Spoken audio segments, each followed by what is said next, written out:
अस्सलाम वालेकुम व्यूअर्स, कैसे हैं आप सब लोग। आई होप कि आप सब ठीक होंगे। कभी कभी हमारे साथ ऐसा होता है कि हमने चावल बना लिए, गोश्त बना लिया, दाल बना ली, सब्ज़ी बना ली, लेकिन कभी कभी हमारे माइंड में बिल्कुल भी ये आ नहीं रहा होता कि हम आज क्या बनाएं इन चीज़ों से हट के। तो ये चीज़ आती तो गोश्त में ही है, लेकिन ये बनती बहुत ही ज़्यादा टेस्टी है, क्योंकि कोई भी जानवर है इसके इंटरनल ऑर्गन्स जो हैं वो गोश्त से भी ज़्यादा एक्चुअली मज़े के बनते हैं। तो आज मैं बना रही हूँ चिकन पोटा की रेसिपी, जो बहुत ही ज़्यादा ज़बरदस्त बनता है। तो स्टार्ट करते हैं। 1 किलो मैंने लिया है चिकन पोटा, बहुत अच्छे से उसको धो के साफ़ कर लिया और उसके अंदर डाल दिए मोटे कटे हुए 3 प्याज। और इसके अलावा मैंने छिलका उतार लिया था टमाटरों का, तो टमाटर डाल रही हूँ कि इसके अंदर मैं 2 अदद, ताकि अच्छा सा मसाला बने। टमाटर प्याज आप ज़्यादा ही डालिएगा।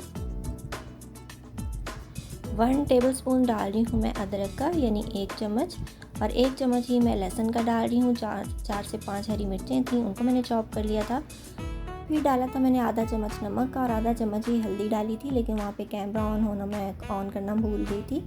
तो उसके बाद कढ़ाई गोश्त मसाला डाल रही हूँ, इसके अंदर मैं 1/2 टीस्पून।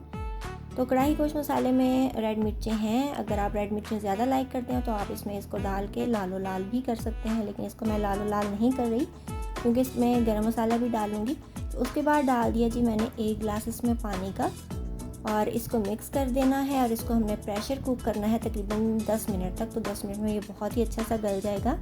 ये देखिए 10 मिनट में बहुत ही अच्छा सा हमारा चिकन पोटा गल चुका है। पानी थोड़ा सा जो बचा है हम फ्लेम तेज़ करेंगे और उसको अच्छे से ड्राई कर लेंगे। तो अगर आप चाहें तो आप कुकर के बगैर भी बना सकते हैं, बन जाता है बहुत इजीली, लेकिन इसको मैं झटपट बनाने के लिए कुकर में बना रही हूँ क्योंकि ये थोड़ा सा हार्ड होता है। तो ये 10 मिनट में बहुत ही अच्छा सा गल गया था। आप चाहें तो इसको कढ़ाई में, पैन में, किसी भी चीज़ में बना सकते हैं, लेकिन थोड़ा सा टाइम ज़्यादा लगेगा उससे। तो ये पानी हमने बिल्कुल ही ड्राई करना है। उसके बाद हमने इसके अंदर घी ऐड कर देना है। घी या ऑयल जो भी आप यूज़ करते हैं आप कर सकते हैं। तो मैंने तकरीबन आधा कप जो इसमें है वो घी डाला है। ये जो कुकिंग स्पून है ये मैंने 1.5 डाला था, तो आधा कप ही बनता है तकरीबन। तो घी डालने के बाद हम इसको अच्छे तरीके से भून लेंगे, और बहुत ही अच्छे तरीके से हमने भूनना है क्योंकि प्याज जो हैं वो पके हुए हैं। आप देख रहे हैं कि हमने मोटे कटे हुए प्याज यूज़ किए थे, लेकिन जैसे ही वो हमारा पोटा वो हार्ड होता है, वो गलता है, तो प्याज तो बिल्कुल भी इसमें नज़र भी नहीं आते। तो इसलिए हमें बहुत फ़ाइन काटने की ज़रूरत नहीं थी।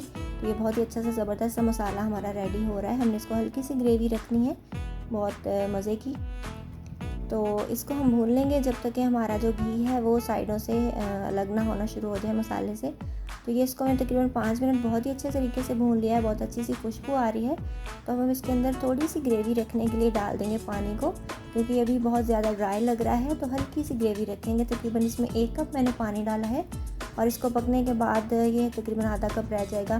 तो ग्रेवी बहुत ज़बरदस्त बनेगी। सिर्फ 5 मिनट के लिए मैंने कवर किया था। उसके बाद मैंने 1 टीस्पून इसके अंदर कसूरी मेथी डाली। कैमरा अगेन मैं इसमें ऑन करना भूल गई थी। तो इसको फिर मैंने थोड़ा सा गरम मसाला इसमें डाला, 1/2 टीस्पून जितना, और इसको मिक्स कर लिया था। तो इसको मैंने कर लिया है डिश आउट। आप देख रहे हैं कितनी ज़बरदस्त सी तरी आई है साइड पे, लुक बहुत ही ज़्यादा ज़बरदस्त लग रही है। आपने नोटिस किया कि इसके अंदर मैंने रेड मिर्चें बिल्कुल भी नहीं डाली, सिर्फ जो कढ़ाई गोश्त का मसाला था उसमें मिर्चें थी, हरी मिर्चें थी और गरम मसाला था। तो इससे ये बहुत ही ज़्यादा टेस्टी बना। लेकिन मैंने आपको बताया पहले भी कि अगर आप रेड मिर्चें ज़्यादा खाते हैं तो आप डाल सकते हैं, ऐसा कोई इशू नहीं है। बहुत ही ज़्यादा टेस्टी बनता है। आप ज़रूर इसको ट्राई कीजिएगा और इन्जॉय कीजिएगा। चिकन की बहुत ही मज़े की रेसिपीज़ का लिंक मैं नीचे दे रही हूँ डिस्क्रिप्शन में, आप ज़रूर देखिएगा। और अपना बहुत ज़्यादा ख्याल रखिएगा, मुझे दुआ में याद रखिएगा। अगर चैनल को सब्सक्राइब नहीं किया है तो जल्दी से सब्सक्राइब कर लीजिए। मिलेंगे इंशाल्लाह नेक्स्ट वीडियो में किसी बहुत ही टेस्टी, ईजी और डिलीशियस सी रेसिपी के साथ। So till then take care, goodbye, अल्लाह हाफिज़।